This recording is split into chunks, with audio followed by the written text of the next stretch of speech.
Welcome to the Wellness Revolution podcast, the radio show all about wellness in your mind, body, spirit, personal growth, sex, and relationships.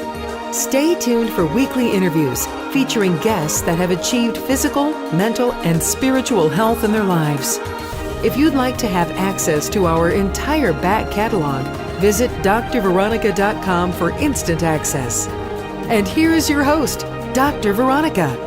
Hi, Dr. Veronica here. Thanks for joining the Wellness Revolution. Today, we're going to talk about lymph, one of those areas that you said, what? Lymph. That's what we're going to talk about. I have with me Dr. Loretta Friedman, who is a chiropractor, but also a fabulous certified nutritionist, and she's a sailor too. We'll talk a little bit about that. But we're going to find out what is so important about lymph. You've probably never heard of it. You go to your doctor's office, they never talk about it. And Dr. Loretta is an expert on this area. So let's get right into the interview. Thanks so much, Dr. Loretta, for being on the Wellness Revolution.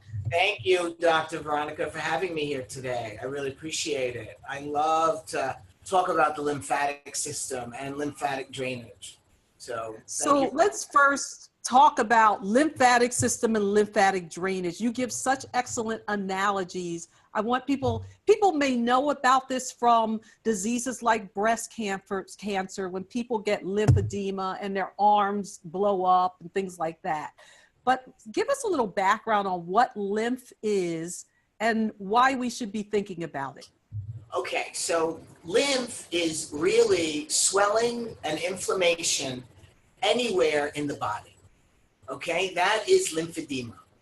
And 10 million people in the United States suffer from some form of lymphedema. It's an amazing number. It's more people than muscular dystrophy and ALS, Lou Gehrig's disease, people who suffer from Parkinson's, people who suffer from multiple sclerosis, and AIDS combined.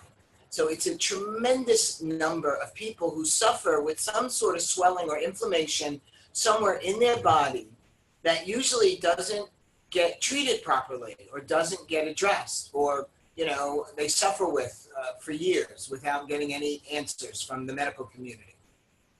So give me some examples where lymph has become important. I mentioned the breast cancer and people getting the lymphedema of the arm, but what are other areas where people may be having trouble with their lymph system and it never gets diagnosed and they don't even know that that's the issue? Exactly. The symptoms that people most commonly suffer with that have lymphatic involvement that never really gets addressed are people who suffer from chronic headaches, people who suffer from chronic sinus conditions, chronic fatigue issues, women who retain water and are always having weight issues, men and women who suffer from all kinds of skin conditions and eczemas and lesions, digestive disorders, people who have all kinds of reflux and heartburn. This is all about inflammation of the digestive tract that isn't really being addressed with antacids and things to suppress and block what the stomach does naturally. This doesn't deal with the inflammatory condition of the tissue that's causing all of these symptoms. One of the things that asthma is huge.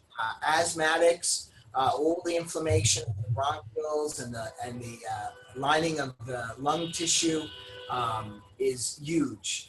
Asthmatics respond tremendously to lymphatic drainage and lymph treatments, where their suffering and their asthma attacks are reduced tremendously. So, these are just a few of the conditions that nobody necessarily links back to being a lymph issue, and they very much are all about inflammation of the body, inflammation of those tissues, which is all about the lymph, because the lymph is the immune response of the body. The lymphatic system delivers the immune response. So whether you have a sprained ankle and it swells like orange or grapefruit, or you have a large cut somewhere on your body, or you have pneumonia, all of that fluid that gathers in the tissue there, that swelling of your ankle like a grapefruit or an orange, that's lymphatic fluid. All the oozing of, around a wound is all lymphatic fluid. The lymph brings all of the enzymes and nutrients to the area that's affected in order to help not only heal, but also to knock out any infectious possibilities that might be going on in that area. You know, if there's a bug or a foreign entity that could be involved, the lymph comes to in order to kill and, get rid of those foreign invaders and not allow, it to spread any further than, it has to. So the lymph is a very, very important system of the body that nobody talks about, and nobody, not that nobody understands it, but most of the time the medical community dismisses lymph and the lymphatic system, and you see it most often with breast cancer sufferers. This is the problem. Women who have their breasts removed only now are surgeons being careful when they do the actual operations and the surgeries to try to not cut the lymph vessels, to try to preserve the lymphatic system, not to remove 40 lymph nodes just to be precautious, because the damage that it does post-operatively is tremendous. Mm-hmm. And these women suffer for the rest of their lives needlessly, because somebody was in a rush, or the surgeon didn't take the time or the care to trace out the lymph vessels and not to damage them. Okay, so before we get into more of the people who have issues with the system, and we talked about some of the illnesses and states that can be associated with difficulty with your lymph system, let's talk about preventative measures. Are there preventative measures that people can take at home with the normal state of life to make their lymph system stay healthy? What can we do to stay balanced with our lymph system? Well, one of the things that affects the lymph system are toxins, okay?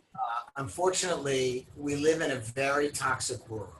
So becoming mindful of what you're eating and what you're putting in your mouth and what your environment has in it, in terms of, what do you use to clean your clothes, and what do you use to, clean your house with, your office, is it new construction? Is your home new construction? Is your car a new car? All of those things that we love, and all those new car smells, and, new couch smells, and new carpeting, in a home, they all have a tremendous amount of chemicals trapped in. So Dr. Loretta, tell us what we can do to prevent having problems, having issues in our lymph system. Some of us, we're not having the problems now. We want to make sure we don't get into problems. What do we do to prevent it before we get into people who already have the problems? Well, one of the main things that you really want to try and do is you want to try to avoid toxicity. That's the biggest thing. Toxins are all around us, and it is difficult to, not breathe in or eat or, drink things that aren't full of toxicity or chemicals, or, the environment is full of pesticides and more chemicals, and the foods we eat are, also necessarily healthy unless they're organic. And even organic, you really need to read the labels and understand what that means. Something says, free range chicken. Well, all that means is that the coup to the. I want to talk about, Okay. So we're back again. We had a little bit of a glitch. Dr. Loretta had to switch computers and rooms. You know how that happens sometime. But we're going to talk about right now, again, what do you do to keep your lymph system healthy? So Dr. Loretta, tell us what we can do to keep our lymph system healthy to not get into problems in the first place. Well, here's the thing. Toxins can block the inherent nature of the lymphatic system by attaching themselves to the lymph and not allowing the lymph to drain properly out of the ducts. And the stagnation can cause anything from autoimmune diseases to cancers. That's the power of the lymphatic system. And this is why you want it to drain properly. What I like to tell my patients is one of the things that they can do to help themselves to move their lymphatic system is to drink plenty of clean water, okay? And clean water means, unfortunately, it has to be, spring water, or it has to be highly, highly filtered water, not just a Brita filter, not just, going through a little charcoal, but something that really takes out the microbes and the bugs and the heavy minerals and also the heavy metals. Okay, wait, I have a question. This is really important because I was in a Facebook group, other practitioners, and we were talking about water filtering systems. Yes. You said not Brita, not a little bit of charcoal. These are the ones that we traditionally know. What watering, can you give us some examples of good watering systems? I've had a whole house carbon filtration system. I don't trust anything at this point. Right. So I listen to people who really know, and I see ones that are promoted by famous doctors. I don't even know that they're really good. So give us some examples in your opinion of what is a good watering filtering system. I unfortunately, I don't think there is one. That's the problem, okay, to be honest with you. And the problem with the systems, I mean, you can spend $10, $12, $15,000 on getting a filter for your whole house. And the problem is that they're usually made in pieces. And the two segments of the filter that are put together that house the interiors that have ionization or layers or filters, the problem is that the glue that holds the two pieces together that house the interior eventually starts leaching into the water system. This is one of the biggest problems with these filters. So that's why I honestly can't recommend one, because they all start to break down, or they all start to be, you know what I mean? They all start to leach into their own systems eventually. What I do tell people, but you need what do we do? Because you're saying, well, none of them are good, but we have to drink water. So what do we do? None of them are great. None of them are great. So you want to get a filter that can ionize the water, something that can also, it will get rid of heavy metals as well, as I was starting to say, and something that will, get out impurities. So any possible microbes or bugs that might be, especially if you're using well water. There are a lot of people who, do use well water on their properties. They don't use municipal systems. You need to make sure that you get the microbes out of your, water. What about bottled water? Are there bottled waters that are better than others? The bottled waters, yes. They're, Nestle's puts out a filtered water that is just that. They take tap water and they run it through a filter and they sell it to us for $5 a bottle. I can't mention the name of the water because I can't remember it. Actually, I would name it if I could, if I knew it, if I could remember what it was called. You want to buy spring waters. You want to buy waters that come from a source like Fiji or Poland Springs. Although Poland Springs is a little more acidy than some people can tolerate. What about like I'm a fan of the mineral waters because I know a lot of people are mineral deficient. So I like the Perrier's and the Pellegrinos and the Avions and the ones that are mineral waters. What is your opinion about that? The problem with the mineral waters is the fizziness of the waters, because sometimes the phosphates that create the fizziness in the water can displace calcium in your body. So especially for women. So it can lead to early osteoporosis. That's the problem.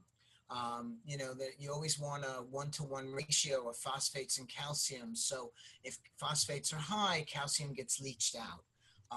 You know, so water, just plain water. You can put lemon in your water, and you can put fresh orange in your water, and squeeze fresh grapefruit or slice up strawberries or cucumbers. You know, you can make your water exciting if you want to, but bottled water needs to be plain. It needs not to have any fizziness to it. It's really not that great. So in your opinion, a flat water like an Avion would be a better quality than Yes. a fizzy. Yes. Yeah, and just Okay. water, you know, and basically water should have no taste. You know, I'm saying, it's like, I love people who say, I don't like the way water tastes. It's like, it doesn't have any flavor. It doesn't have any taste. That's the point. It's just, you know, it's just plain. It's for hydration. It's for nourishment purposes. You know, I just, you know, people who don't drink water age rapidly.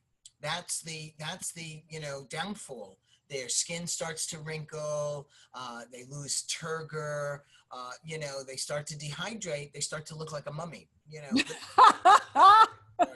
So it's not good, you know, it's not good at all. Yes, well, the toxins and the dehydration will make you really look like a mummy quickly, and not like those beautiful ones in Egypt that were well preserved. If you want to be well preserved, you need water and you need fat. Yes. But not the bad fat that's hanging off your body. The good type of fats is what I mean. So let's go on more to a little bit more about the lymph. And when people have problems, they say, okay, well, I'm going to go get a lymph massage. And I know you think, or you've elucidated that there's problems with these. They don't actually get to the root cause of what's going on. So lymph massage, talk about what that is and why it's not the answer once you get into problems. The problem with lymphatic massage, I actually like to say that lymph massage is an oxymoron, because it doesn't address the underlying toxicity that's causing the stagnation. That fluid buildup, wherever it is in the body, is due to toxicity. Okay, end of story. There's no question about it. There's no, you know, you don't have to think that hard, make your head hurt. It's like, you know, toxins attach to the lymph and cause blockage. They don't allow the lymph to flow. They don't allow the lymph to drain out of the ducts. So you come along and you're, you know, squeezing and, you know, moving and rubbing on somebody, and that fluid is getting pushed around the body, but it's not draining the way it's supposed to, because you can't address the toxins that cause the stagnation to begin with. You cannot move those toxins off of the lymph fluid. So now essentially what you're doing is you're moving all of the toxins that are, let's say, built up in one area, like let's say the arm, okay, that's contributing to somebody's lymphedema, or the leg that's contributing to somebody's lymphedema. And now you're moving those toxins all over the body. You're moving those toxins that aren't draining, that aren't getting out of the body. Now you're, you know, distributing them all over, you know, so they can do as much damage as possible, because these toxins are free radicals. These toxins are, you know, like little Pac-Man looking to, you know, damage as much tissue and, like, you know, and do oxidative stress to the body as possible. So, you know, this is a problem. That's why I said lymphatic massage is an oxymoron. It's not a benefit. It's not helping. you may reduce the circumference of size of a limb, but that doesn't necessarily mean that you're moving the lymph fluid out of the tissue. You're actually moving extracellular fluid out of the tissue. And it's a very complicated thing. So I'm not going to explain what the difference is between the lymph and the extracellular fluid, but you're not really treating the issue or the problem. So let's talk a bit about women and their breasts, because a lot of women have breast issues and they have them all their life, and they worry about it and are concerned it's going to turn whatever they have going on, those fibrocystic breasts or the lumpy breasts or whatever, that they're going to turn into the dreaded C word. So talk to us a little bit about women and their breast tissue and what it has to do with the lymph system. Okay, so any woman who experiences lumpy, bumpy, tender breasts has toxicity in her system. Okay, whether the toxicity is environmental around her or it's a hormonal imbalance, it's something within her own system. Those are toxins. When you have elevated estrogens and progesterones and, in your system, they can get to toxic levels where they cause lumpy, bumpy, tender breasts. Not just when you're getting your period or in and around your period, but you can experience it all the time. Or you can get it, around your cycle. The point is that lumpy, bumpy tenderness can be relieved very quickly. Lymph that addresses Lymph-Biologics, lymphatic drainage that I do, that addresses the toxicity component that's causing the stagnation in the breast tissue, can be relieved in a couple of sessions.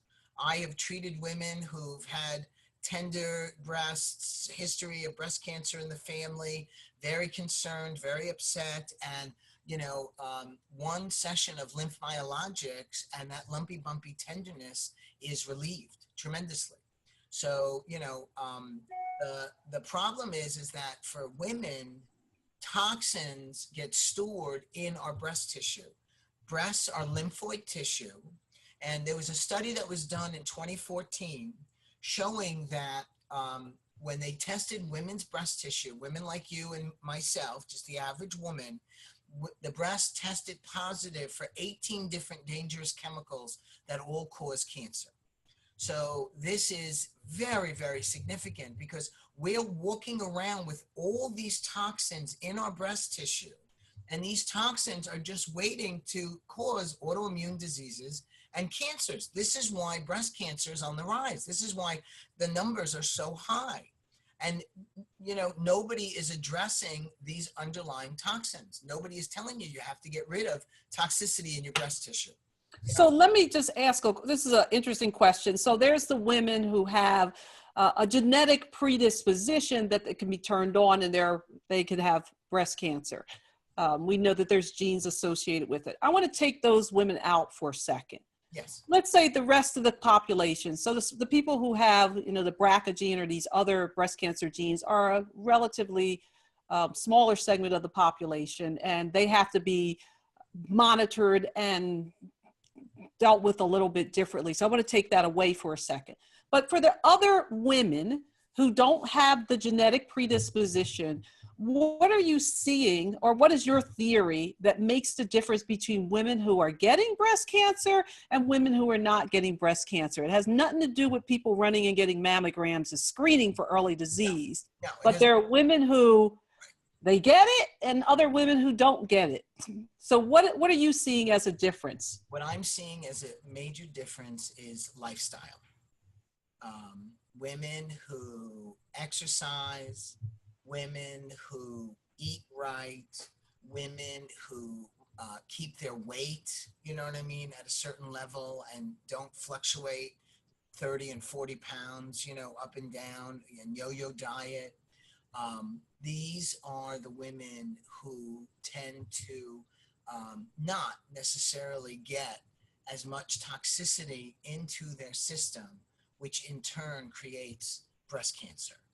So, and it's not a guarantee. I mean, you hear it all the time. I ate right, I exercised, I don't understand, why this happened, because it happens. You know what I'm saying? Well, I mean, there's also what I call, this is my medical intuitive side, that spiritual emotional component that can switch on certainly the triggers in the body. So that is one thing when people say, I did everything right. Well, there is something that switches it on. We know that. Read the biology of belief about that too, because we know a lot about this now. It's not so simple though, always, to switch it off. And this is why you have practitioners to help you do this, because one of my observations is you have people say, but I'm doing everything right. I'm doing this, that.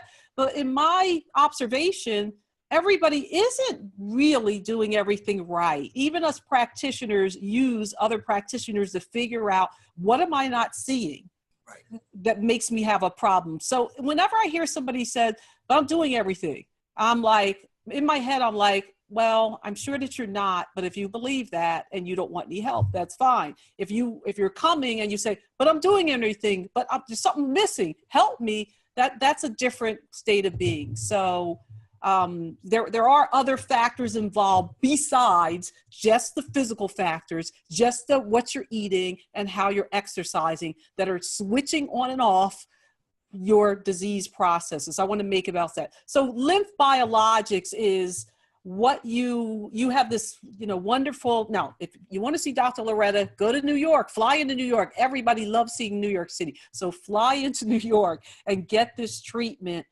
for the breast, for the lymphatics, for lots of conditions that can help you, even if you don't know you're having a problem. So let's talk a moment about the Lymph-Biologics and give us a case study or two, maybe something that's relevant in a man and something that's relevant in a woman, about what Lymph-Biologics can help them with. Okay, so I recently had, you see a lot of lymph issues are with people who have hip replacements, okay? Common enough, single or bilateral hip replacements. I have two patients, one female, one male. The female is 72 years old. She had a bilateral hip replacement done a few years ago. After she had the hip replacement done, she developed lymphedema in both lower legs, so below the knee in both legs, all the way to the ankle, to the feet. Oof. And the left leg was particularly painful, ankle very, very painful. She started seeing me, the leg, she would go on these sojourns because she lives all the way out in Long Island and her daughter lives in Staten Island. So, it's a 3-hour, car ride, 5-hour car ride to and from, so sitting in the car all day and then getting there and then sitting in the car coming back, by the time she would get home, the legs were oozing, okay? The lymph fluid was literally oozing through the tissue. And she said it wasn't painful, but that's a very high source of infection. That can turn into an infection very, very quickly, major, major infection. So she came to see me, and from the first Lymph-Biologics treatment, now the treatment that I use is a 3-part light wave with an oscillating frequency. It's very, very gentle. It feels like almost nothing. It's a very light touch because the lymph system is very superficial. It's right under the skin. So you don't really want to press too hard because pressing too hard collapses the lymphatic system. That's another reason why lymph massage doesn't always work well, because they press too hard. From the first time she saw me, her legs have never oozed again. Okay. Initially, I did a series of 8 sessions with her, and her right leg went down to normal. Left leg went down to almost normal, just a little bit of redness and swelling around the ankle, but no pain at all in both legs. And then she got busy, she couldn't come in for a little while. And unfortunately, the left leg swelled up again. The right leg, not so much, okay? The right leg responded and stayed relatively normal. The left ankle really started to pain her again. She came in, I've seen her maybe 5 or 6 treatments. And again, left leg is almost normal, left ankle, no pain. But again, the oozing has never returned at all, even with the long trips, no matter what she does, done. Male patient in his 60s also had a right hip replacement, and his left lower leg blew up with lymphedema. Then he had his left hip replaced, and the left lower leg remained swollen. He saw everybody. He went to see people. They put a stent in his lower leg, a vascular stent for his lymph. Totally unnecessary. Unbelievable that they did this. Could have really caused him a serious problem if something had gone wrong with his vascular system on top of the lymph swelling. I've only seen this gentleman 4 treatments so far, and he sits in synagogue on Saturdays. He's very religious, so he sits on a hard bench, with his ankles crossed and his legs are, tucked a little bit underneath the bench. And this caused him a lot of discomfort. The last time that I saw him for treatment, this pain was much less, okay? And he responded to the treatment almost immediately. The circumference of his leg and foot reduced itself. So the fluid started draining almost immediately. It's a matter of having that fluid not only drain, but stay drained out of the tissue, not to, come back. And that happens with not only doing the lymph treatments, but also usually putting somebody on a metabolic detox as well. Wonderful. So I'm just going to interrupt because I want to tell people how to get in touch with you if they want to get in touch with you, because this is if you need to get this treated, somebody who knows what they're doing has to treat you. This is not my area of expertise at all. This is why I brought on Dr. Loretta. So Dr. Loretta, where can people find you? I am located at 80 Fifth Avenue, Suite 1204 in Manhattan. That's between 14th and 13th Street on Fifth Avenue. So I'm on 14th Street and 5th, right in the heart of Union Square. And my phone number is 212-243-5515. And your website, just because, this is the technological age, your website is? Synergy Health Associates. And people will see that in the show notes, Synergy Health Associates. Dr. Loretta, I want to thank you so much for giving us that education on the lymph. And maybe we'll have you back soon to talk more about some other nutritional areas that people think they know, but they really don't know. Thank you, Dr. Loretta Friedman. Thank you, Dr. Veronica. I really appreciate it. Thank you for listening to the Wellness Revolution podcast.